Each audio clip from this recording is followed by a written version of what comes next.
The key to social success is understanding social dynamics and knowing which role your personality plays in different social scenarios.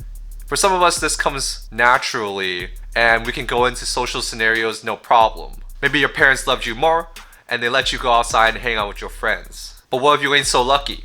What if you never got the chance to refine these skills? Social interactions is a series of games, and you can't win the game if you don't know the rules.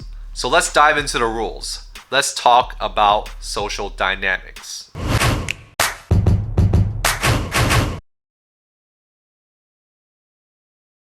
So what exactly is social dynamics? Now, I'm gonna hit you with an example.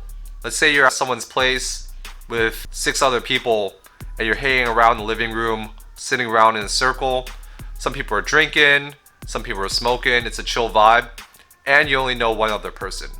That specific group has a distinct social dynamic. What I mean by social dynamic is the chemistry of the personalities interacting together in that specific group. That chemistry is really unique to that group because you ain't gonna have that interaction the same way with different personalities and different people. Something's gonna be different for each single case. Now, when you hang around the group long enough, you're gonna start to notice people's personalities more and more. It's gonna be more apparent. You're gonna start to notice a person who likes all the attention. You're gonna notice someone who makes a lot of dick jokes. You're gonna notice this one person really likes anime. And you're gonna notice that the other girl everyone's trying to get at. Every group has a different social dynamic like this. I'm gonna walk you through it and we can figure out how you fit into different social settings. So I'm gonna walk you through a setting of a one-on-one first before a group setting because it's much simpler than a group setting. You know, group settings have multiple conversations going at once and there are multiple connections. With the one-on-one, there's just one. The social dynamic is much simpler, but there's still a fundamental theme that exists in every single conversation, which is there a good balance of listening and talking? Every single conversation fundamentally has to have at least one talker and one listener. You can imagine a one-on-one with 2 hella talkative people or 2 hella quiet people. That ain't gonna go too good. 2 talkative people would be fighting over each other for words, fighting each other for attention, like some people with daddy issues, and 2 quiet people would just be hella awkward. It'd be like asking 2 blind people to high five. The best way to approach these one-on-one settings is to identify your communication style. Do you like to talk a lot? Do you tend to overshare? Or do you tend to be reserved and tend to let other people talk? Once you have that down, think about what kind of people you would get along with the most. Do they talk a lot? Do they carry the conversation? Or do you imagine yourself carrying the conversation? In an ideal world, you do both, right? You'd be a good talker and a good listener. And you'd fit most social scenarios and get along with most people. And I'll get to a little bit more of how you can do that later. But for the most part, when you meet people for the first time, they're going to be much more polarized. Either they're going to be talking a lot, or they're going to be waiting for you to do a lot of the talking. So now we'll go on into group social dynamics. And the group social dynamics is very similar to one-on-one settings. It's almost basically the same.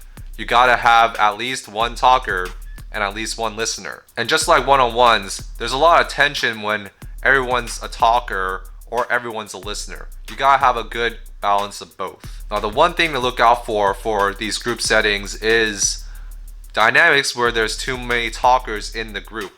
Because not everyone's gonna get a chance to be in the spotlight all at once. It's gonna be a little bit more of a group effort for people to talk and listen at the right time.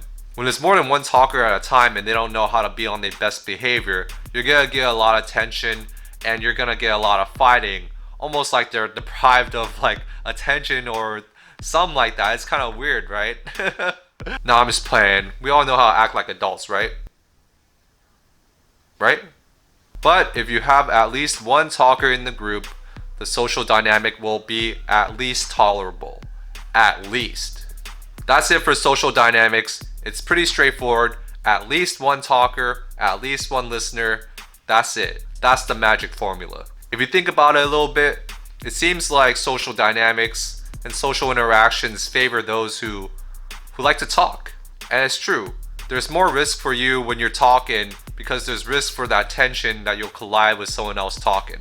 You're being more vulnerable by talking, and you're risking rejection, and all eyes are on you, and a lot of people aren't comfortable with that. For myself, I've grown to appreciate that. I've grown to appreciate being in the spotlight, juggling attention a little bit, being a hothead, and colliding with other people sometimes. I know it's not for all people, but to me it's worth not being in those awkward social situations. If you see yourself as quiet and think about branching out, I would recommend just trying it and seeing how it goes. You got nothing to lose. Now I want to talk about social leadership. Once you understand social dynamics and you're comfortable with your personality and you're confident in different social scenarios, you can start to play around with talking a little bit more, being more of a listener, just mixing things up and expanding your comfort zone. Social leaders are able to make an environment comfortable for people so that they can be genuine and vulnerable. And that's a space where most people can create the best relationships. Okay, now walk this through with me. Think about being in a group of people, right? It doesn't matter if it's friends, strangers, whatever. Think about who makes an impact on the dynamic of the group. You might think it's only the people who talk the most in the group, but in reality, whether you like it or not, just by being present, you change the dynamic of the group. So it doesn't matter if you're quiet, it doesn't matter if you talk a lot, you still impact that dynamic. Now think about social leadership. A lot of people might think that only talkers influence the social dynamic and therefore they're social leaders. And they're naturally social lubricant because they're able to fill silence with words. But the thing is, not all talkers allow the opportunity for social engagement. Some people are just looking to talk about random shit or just looking to rant. Like me. Remember, the goal of a social leader is not to be the one who talks the most. Sometimes it might be that case. The goal of a social leader is ultimately making everyone comfortable and be able to let people be genuine so that they can be vulnerable. It is really a skill for social leaders to be able to create that setting in any social setting, if people want it. It's 2022. You gotta have consent.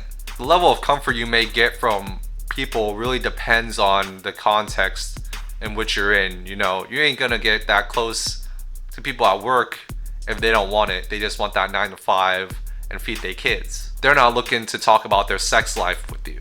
And like I said before, once you get familiar with social dynamics and are comfortable with your personality, you can try playing around with social leadership and trying to create that environment where people can talk comfortably.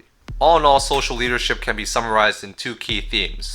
The first theme is prioritizing the group's social comfort. You want to create an environment where people are comfortable and can be themselves without the fear of being judged. Number 2 is being a social filler. When you know social dynamics and are comfortable with your personality, you can try different roles and see where you can fit in the best in different social scenarios. You ain't gotta do it perfectly, and wanting to make people's social lives that much better is already better than what most people do. And that's it for social dynamics and social leadership. I hope you enjoyed this video. Leave a comment if you have any thoughts, questions, comments. I'm gonna be reading them. I hope to see you around. Peace.